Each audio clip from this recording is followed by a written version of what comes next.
Good morning, and welcome to the Driving To podcast, the podcast where we talk about what we're driving to happiness, driving to fulfillment, driving to success, wherever it is you're driving to. We'll talk about it here on the Driving To podcast. Hello, my name is Matt Munnell, and I'm the host of the Driving To podcast as I'm driving down Interstate 95 this morning. And I have to make one comment first. It has nothing to do with any of this, and it could be taken as a slight Game of Thrones spoiler, so fast forward about 10 seconds. I don't think it's a spoiler, but how does a dragon who's flying above everything not see ships? And that's part of why you have air cover, is to make sure you see things that are going on. So that's just my question of the day, and we'll move on from that. Hey, this morning I saw an accident as I'm driving to. It wasn't me. I didn't cause it. I didn't have anything to do with it, but there was an accident on the highway. There was two cars directly in front of me. And so we're the first three cars going down this highway, and the light changes ahead of us. It turns yellow, and the two cars directly in front of me decide to speed up. I guess they go by that theory that red light means stop, green light means go, and yellow light means go very fast, because they sped up. But all of a sudden, that first car stopped. It decided, I'm not going through the light. Well, the second car didn't stop in time, and they smashed into the back of each other. Or the second car smashed in the back of the first car. Not a lot of damage, and nobody really got hurt, but it was a fender bender. And I wondered, why did that first car stop? I mean, once you made the decision to go, it looked like they were going to go. Be that a good decision or bad decision, we'll get to that later. But then, like, within 2 seconds of the fender bender happening, all of a sudden you hear a whoop, whoop. And like, that's why he stopped. There was a police car at that intersection. And so that first car noticed it before he got through the light, says, I'm not going through this light, I can't afford a ticket. And the second car didn't see it, tried to stop, smacked in the back of it. But it made me wonder, why are we in such a hurry in life and in work to run through caution?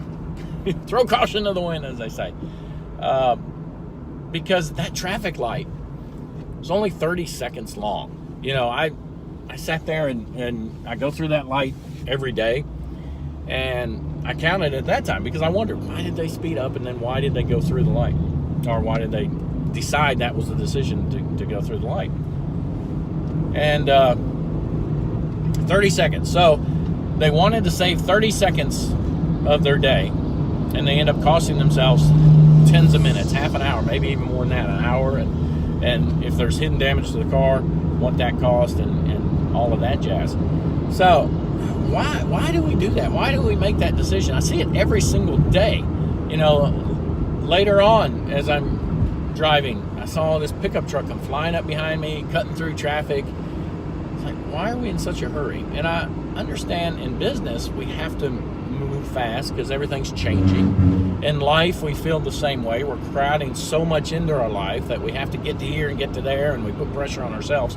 And that's exactly what it is. It's pressure on ourselves to get things done. It's not that they absolutely need to do it. I bet if we were slow down and unplug a little bit, we would really enjoy our lives more.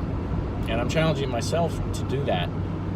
But in business, let's talk about business. Moving fast is important. We have to move fast, but sometimes we need to slow down and make sure we see all angles. Sort of like that first car did. He didn't slow down. He slowed down too late, but he looked around and saw the police officer and decided to stop. Well, if he hadn't sped up in the first place, he could have better kept his eyes on what was happening around him and then reacted better that way. But it's just something to think about. I often say in our business, we have to, how fast can you go slow is something I talk to my managers about. How fast can you go slow? We got to get things done. We got to set a sense of urgency in some of the things we get done, but we have to move slow while we do that, if it makes sense. So how fast can you move slow? And to these guys that were in the accident this morning, in the pickup truck that was weaving through traffic, they were going fast, but they weren't moving slow enough to see what was happening around them, and then they ended up not having a good morning. So just something to think about today as you're driving. And so we're driving to slowing down. So wherever you're driving to today, drive safe, and we will see you next time.